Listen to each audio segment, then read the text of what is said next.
A los viejos les da lo mismo morirse en cualquier lado. Deshagámonos de ella rápido. Sí, tenés razón. Una vieja sin guita no sirve para nada. Vendamos la casa, y en cuanto tengamos la plata, cortamos toda relación. Esa fue la cruda verdad que escuché de mi hijo y mi nuera cuando me levanté de madrugada para ir al baño. Me derrumbé en el pasillo, las manos me temblaban tanto que no podía sostenerme en pie. Durante un año entero, habían devorado mi jubilación y mis ahorros, cargándome con todas las tareas del hogar. Para ellos, yo no era más que una caja de ahorros con patas, un simple cajero automático. No había ni una pizca de afecto, ni un gramo de gratitud. Solo era un objeto para ser utilizado. Pero lo que mi hijo y su esposa no sabían, es que a mis 75 años, todavía me quedaban un par de ases bajo la manga. En ese instante, algo dentro de mí se quebró en 1000 pedazos. Y al mismo tiempo, algo nuevo y feroz despertó. Mi nombre es Elisa Rossi, tengo 75 años.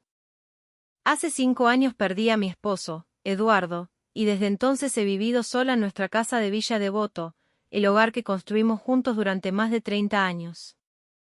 Cada rincón de esta casa, que él me dejó, está impregnado de los recuerdos de nuestra vida compartida, un santuario sagrado para mí. Mi rutina es inmutable, me levanto a las 6 de la mañana, me acerco a la repisa donde descansa su fotografía y le doy los buenos días. Es mi ritual, mi conexión diaria con él. Vivo modestamente con una jubilación de 120.000 pesos al mes, pero gracias a los $80.000 que Eduardo me dejó, nunca he tenido problemas económicos.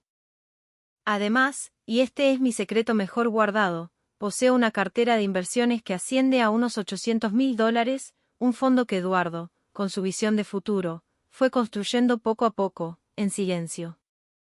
Mi vida encuentra su alegría en las pequeñas cosas, como mi trabajo voluntario cuidando a los chicos del barrio en el horario de entrada y salida del colegio. La cálida interacción con los vecinos es mi motor. Buen día, doña Elisa, me saludan los niños con sus voces llenas de energía cada mañana. Esa simple felicidad ilumina mis días. Pero una tarde de domingo, esa paz se vio interrumpida. Mi hijo Javier y su esposa, Valeria, aparecieron en mi puerta con rostros sombríos. Mamá, tenemos que hablar de algo serio, comenzó Javier. Él tiene 45 años. Antes trabajaba como gerente en una multinacional, un puesto del que se sentía orgulloso, pero la última crisis económica lo dejó en la calle. Valeria, de 42, corrió la misma suerte, perdiendo su empleo en la misma empresa. Mamá, nos quedamos sin laburo, explicó Valeria, con los ojos llenos de lágrimas. Contaron que sus ahorros se habían agotado y que ya no podían pagar el alquiler de su departamento en Palermo.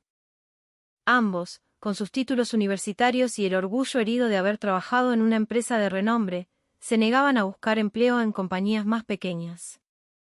¿Cómo voy a trabajar en una pyme, mamá? Yo soy universitario, sentenció Javier, y en sus palabras percibí una negación casi infantil de la realidad. Sin embargo, ver el sufrimiento de mi único hijo me partía el alma. Además, nos preocupa que vivas sola, añadió Valeria con un tono convincente. Si estamos juntos, vos vas a estar más segura. Te ayudamos con las cosas de la casa, te vamos a alivianar la carga. Su propuesta, en apariencia, sonaba razonable. Es cierto que a mis 75 años, vivir sola tiene sus riesgos. Tenerlos cerca sería un consuelo. Claro que sí, hijos. Qué mal momento. Pero para eso está la familia, para ayudarse en las malas. No lo dudé ni un segundo y acepté que se mudaran conmigo. Ver la cara de angustia de Javier me impidió negarme.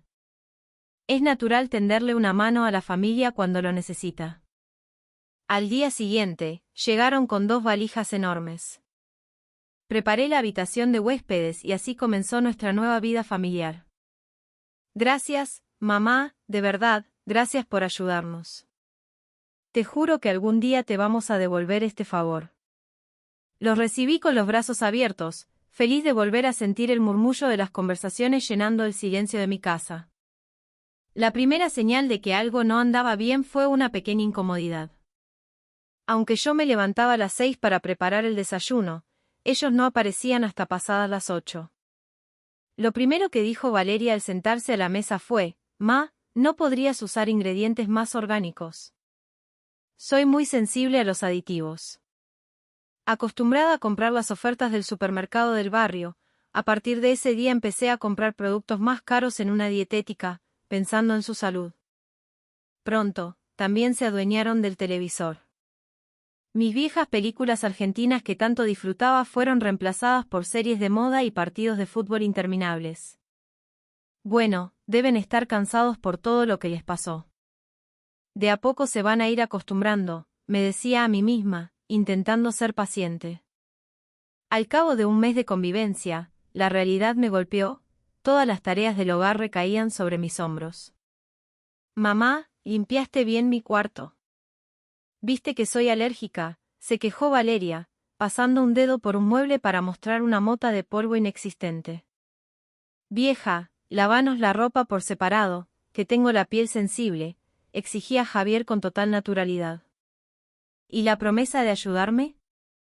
Se pasaban el día en la cama hasta tarde, y en cuanto se levantaban, me apuraban para que sirviera el almuerzo. Después, se instalaban en el living a tomar cerveza y mirar televisión hasta la noche.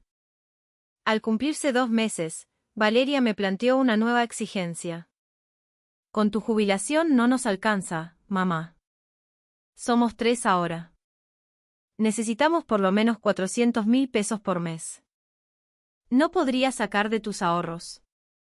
Su argumento era que mis 120.000 pesos no eran suficientes y que yo debía cubrir la diferencia. 400.000 pesos, repetí, incrédula. Sí. Entre la comida, los servicios y nuestros gastos para buscar trabajo. Somos una familia, tenemos que apoyarnos. Había una presión en su voz que no admitía réplica. Javier, a su lado, asentía en silencio. «Está bien. Si es por la familia», acepté. Fui al banco, retiré los 400.000 pesos y se los di a Valeria. Con los $80.000 que tenía, calculé que podríamos aguantar un tiempo. Confiaba en que, en cuanto encontraran trabajo, la situación mejoraría. Pero la búsqueda de empleo nunca pareció empezar. Por el contrario, su estilo de vida se volvió cada vez más extravagante. Los fines de semana cenaban en parrillas carísimas de Palermo. Valeria aparecía con carteras de marca y cosméticos importados que compraba en los shoppings. Javier empezó a frecuentar el hipódromo, yendo a apostar al menos 3 veces por semana. «Valeria, qué linda esa cartera nueva», le comenté una vez. «Ay, gracias, suegra. La necesitaba para las entrevistas de trabajo». De verdad pretendía que creyera que iba a una entrevista con una cartera que gritaba el logo de una marca de lujo. Verlos abrir una botella de vino a las 11 de la mañana se convirtió en una escena habitual. Mientras yo limpiaba la casa de punta a punta, ellos se relajaban en el sillón. «Buscar laburo también cansa, mamá», se quejaba Javier si yo osaba preguntar, pero nunca me daba una respuesta concreta sobre sus supuestas búsquedas. Peor aún, los días que estaba de mal humor, me gritaba por cualquier cosa. Un día, a los 5 meses de convivencia, mientras limpiaba el baño, sufrí un desmayo por anemia. Perdí el conocimiento y caí al suelo. Fue Valeria quien me encontró. «Ay», empezó el show de la vieja, escuché su voz fría a lo lejos. «Qué hincha pelotas son los viejos», de verdad, oí la voz de Javier. «Ni se te ocurra llamar a una ambulancia, van a pensar cualquier cosa los vecinos. Dejémosla ahí, ya se va a despertar».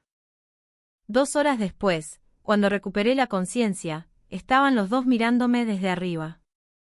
«Mamá, qué exagerada. ¿Vas a poder hacer la cena o no?».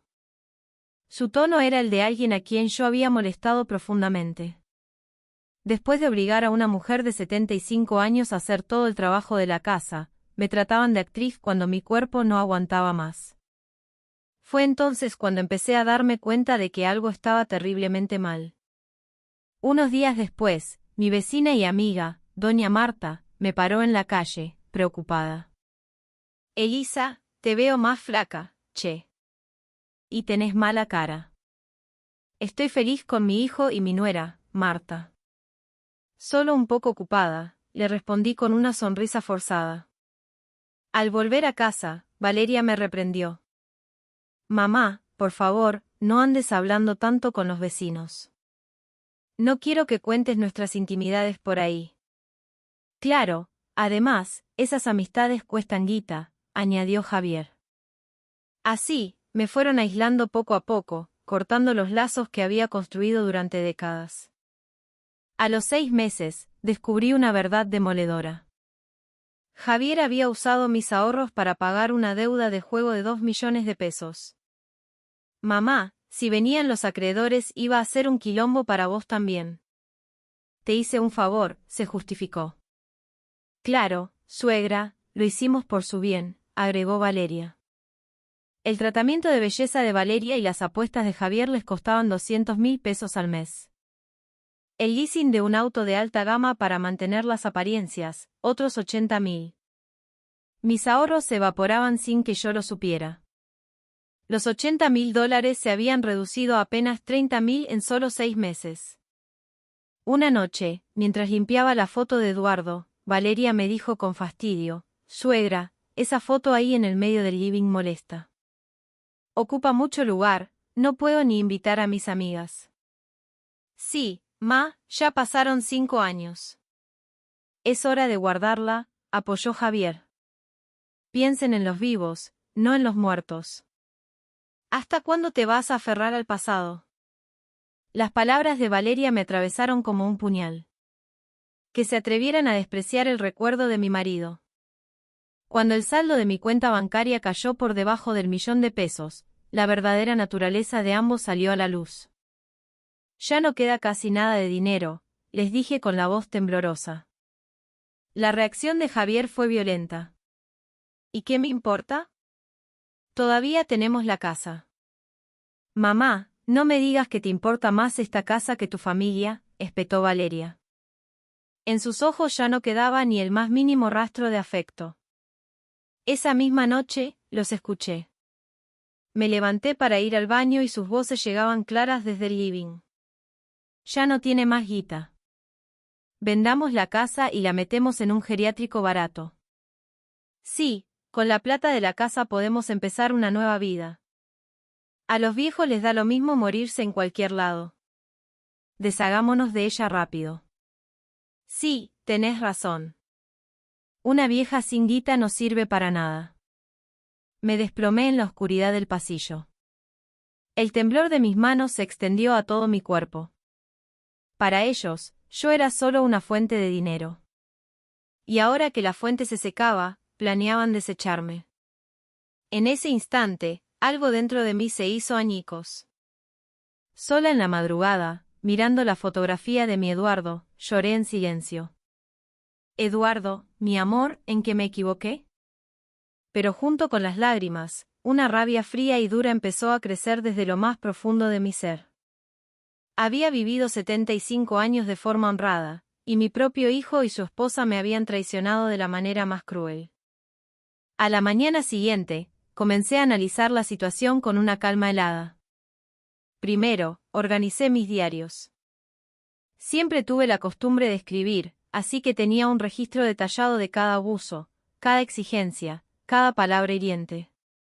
Fotocopié los extractos bancarios, guardé los recibos de sus compras de lujo y saqué fotos con mi celular a las carteras, los relojes y la ropa cara que habían comprado con mi dinero. Anoté la fecha en cada prueba. Mis años de trabajo como contadora finalmente servían para algo. Voy a dar un paseo, les anuncié. Salí de casa y me dirigí directamente al estudio del doctor Morales, un abogado que nos había ayudado con la sucesión de Eduardo. Esto es abuso económico, Elisa. Y hasta podríamos hablar de abandono de persona.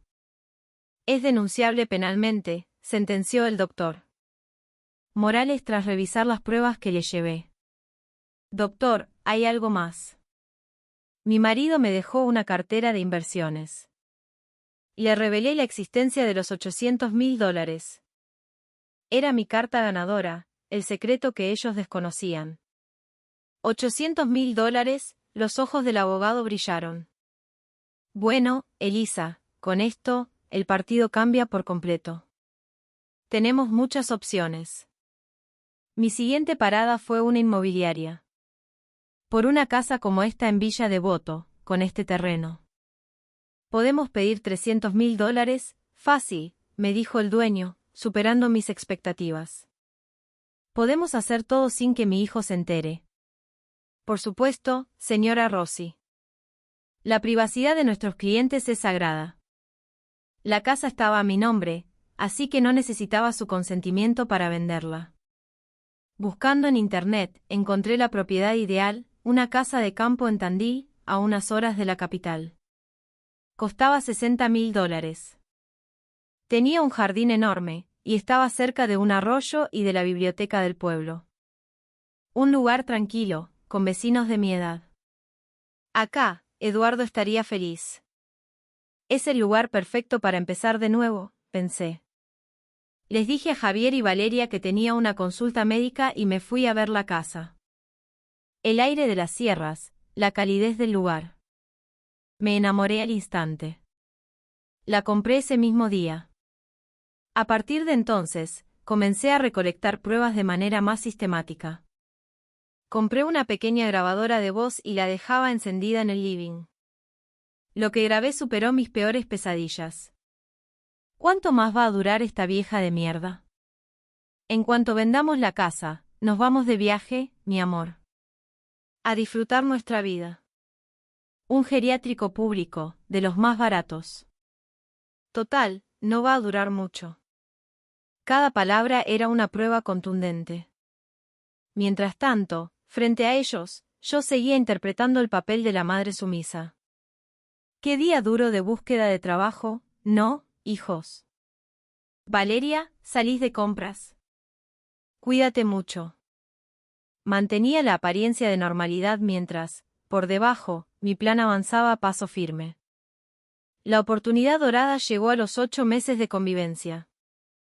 Anunciaron que se iban 3 días a unas termas en Entre Ríos. El viaje, por supuesto, lo pagaba yo. Mamá, nos vamos a relajar un poco, que lo necesitamos.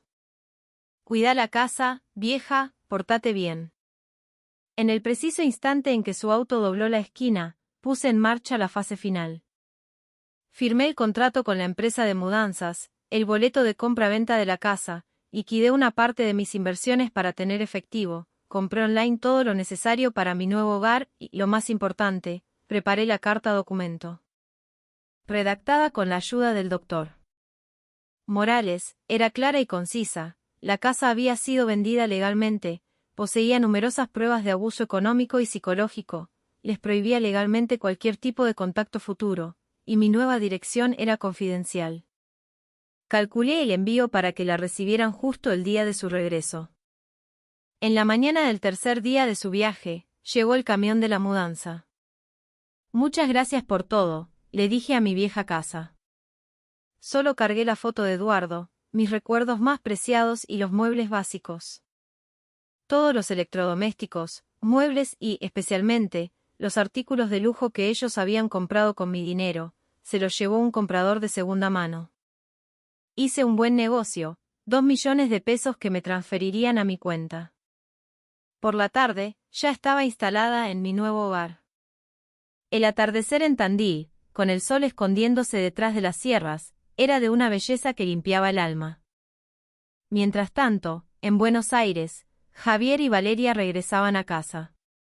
Se encontraron con un panorama desolador. La cerradura había sido cambiada. La placa de bronce con nuestro apellido había desaparecido. Al asomarse por la ventana, vieron el interior completamente vacío. ¿Qué carajo es esto? Es una joda, ¿no? ¿Dónde están nuestras cosas? En ese momento, llegó el cartero con la carta documento. Desesperado, Javier me llamó por teléfono. atendí con una calma glacial. Mamá. ¿Qué mierda significa esto? Gritó. Significa que tuvieron lo que querían. ¿No planeaban deshacerse de mí en cuanto se acabara la plata? No, eso no es así, mamá, entendiste mal. Ya es tarde para mentiras, Javier. Tomé una decisión. Voy a vivir mi vida sola. ¿Pero qué pasó con la casa? Yo soy tu hijo, tengo derecho a vivir ahí. No tenés ningún derecho. Y te aconsejo que te vayas antes de que los nuevos dueños llamen a la policía por intrusión. Vendí la casa por $300.000, que sumados a mis 800.000 de las inversiones, me alcanzan para vivir muy bien. Al otro lado de la línea, escuché el grito desgarrador de Valeria. ¿Qué? $800.000. Nunca nos dijiste eso. Yo también tengo derecho a esa guita. Dame la mitad. En ese instante, corté la llamada. El teléfono sonó insistentemente durante un rato, hasta que bloqueé su número. Intentaron llamar al estudio del doctor Morales para averiguar mi paradero, pero, obviamente, no consiguieron nada. Su caída fue rápida y brutal. La noticia de sus acciones se esparció por Villa Devoto como un reguero de pólvora. Doña Elisa me lo contó todo, decía Marta en el almacén. La estafaron, le sacaron toda la plata. Yo los veía, nunca laburaban, siempre de joda. Trataban a la madre como a una esclava. Vivir de la jubilación de tus viejos. ¡Qué lacras! El barrio entero les dio la espalda. Un día, Javier se cruzó con un antiguo compañero del secundario. Che, Javi, ¿es verdad que estás sin laburo y que vivís de tu vieja? Qué bajo caíste. La humillación fue total. Un mes después, su situación era insostenible. No pudieron pagar el alquiler del departamento al que se habían mudado y recibieron una orden de desalojo. Sus tarjetas de crédito fueron bloqueadas y terminaron en el veraz. Valeria llamó a sus padres pidiendo ayuda, pero ellos ya sabían toda la historia. Hablamos con Elisa. ¿Cómo pudieron hacer algo así? ¡Qué vergüenza! No te queremos ver más por acá. Estafar a tu propia madre.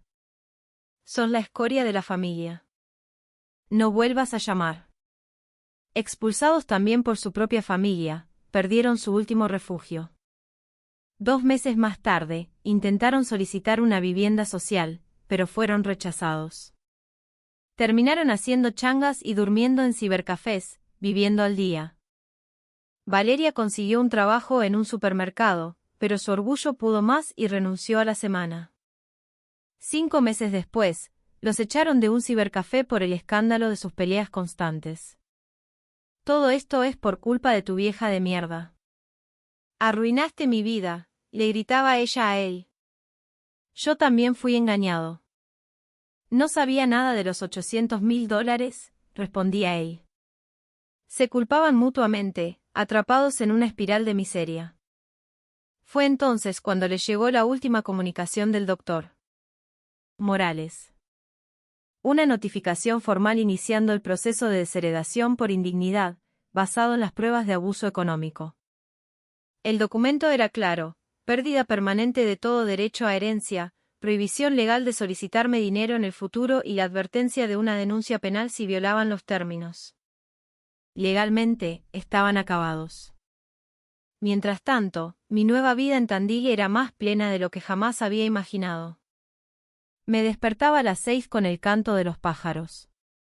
Saludaba a Eduardo, regaba mi pequeña huerta y pasaba las tardes con mis nuevos amigos del centro de jubilados. Le debe haber costado adaptarse, viniendo de la capital, Elisa. Al contrario, acá me siento mucho mejor que allá. La gente del pueblo era amable, sentía una calidez familiar que nunca tuve con mi propia nuera. La cartera de inversiones va muy bien, Elisa, me informaba el doctor Morales en sus llamadas. Qué bueno, doctor. Doné la mitad a un hogar de niños de la zona. Una decisión maravillosa. Ese dinero va a ayudar a muchos chicos. El dinero es para crear felicidad, no para alimentar la codicia de parásitos. De vez en cuando, me llegaban noticias de ellos. Javier trabajaba en una obra en construcción, con un sueldo que apenas le alcanzaba para sobrevivir.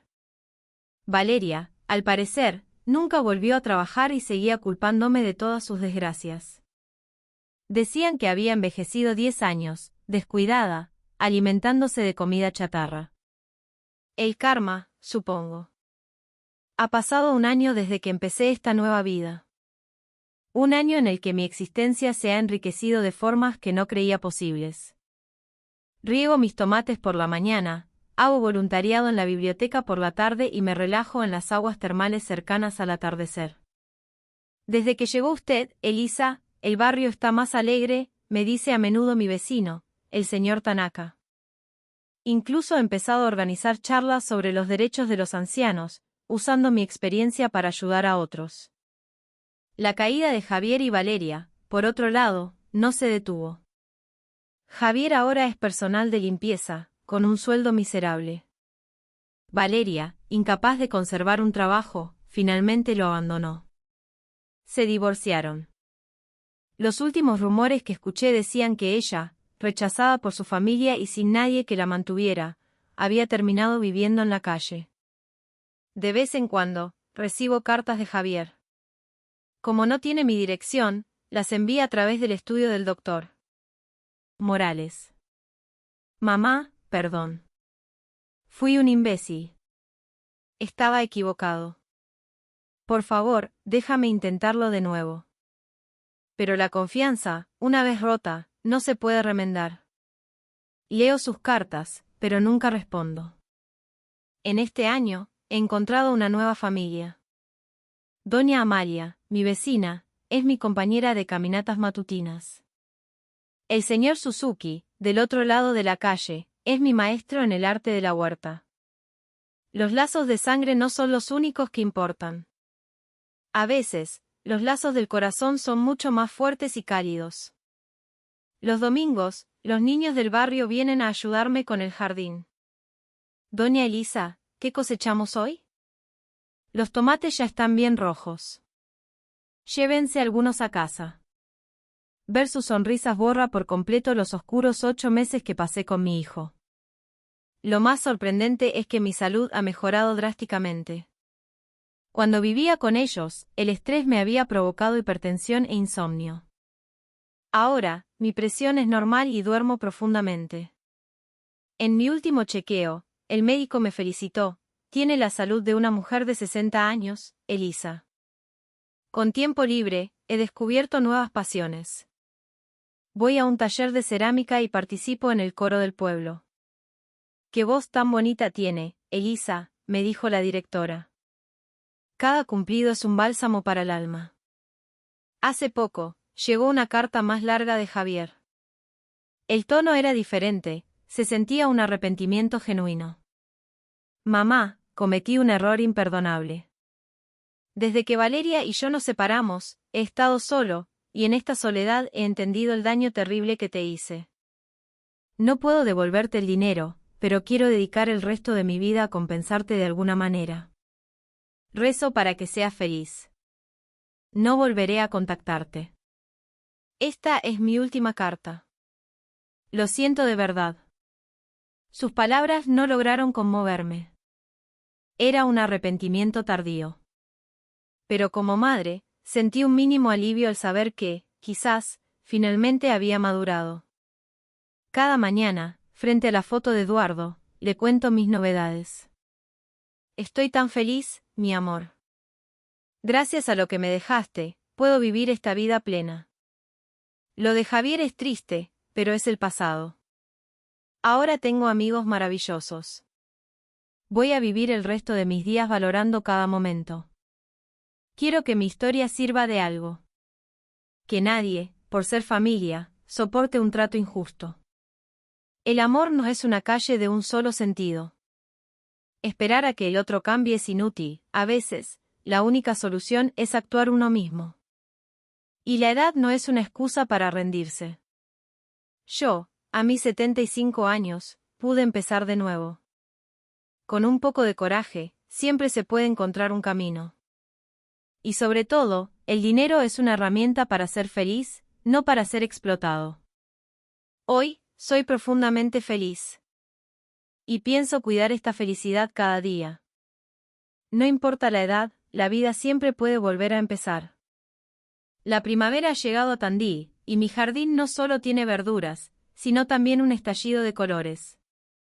Tulipanes, prímulas, flores de colza. Ver esa explosión de vida me inspira a seguir floreciendo.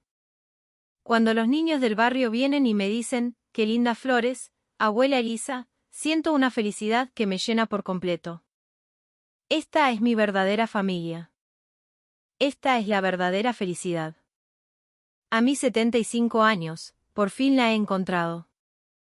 Los 8 meses de infierno fueron duros, sí, pero quizás gracias a esa oscuridad, hoy puedo apreciar mucho más la luz. Al atardecer, mientras riego mis flores, sonrío en paz. Mañana será otro día maravilloso.